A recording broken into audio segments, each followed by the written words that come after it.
ነፍስ አይከብድም ወይ ለአብይ አብቹ ከነፍስ በላይ ምን አለ?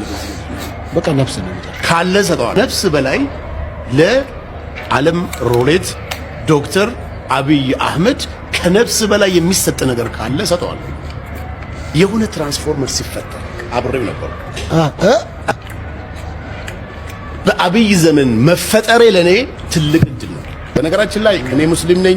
ለዲነል እስላምና ለአብይ ነው እንደሚያቀባጥረው ግልጽ ነው። ያው ከፊንቴክ ጋር የፈጠረው ውዥንብር ነው። እኔ ግን መጠየቅ የምፈልገው ይሄ ሰውዬ 2.7 ሚሊዮን ተከታይ አለው እና ምን ማርኳችሁ ነው ወይ ጥሟችሁ ነው የምትከተሉት? ሮሌቱ ነው ወይስ ትራንስፎርመሩ ነው? ለማንኛውም ለራሳችሁ ውለታ ዋሉ። አንፎሎ በማድረግ ከድንቁርና ተጠበቁ ለማለት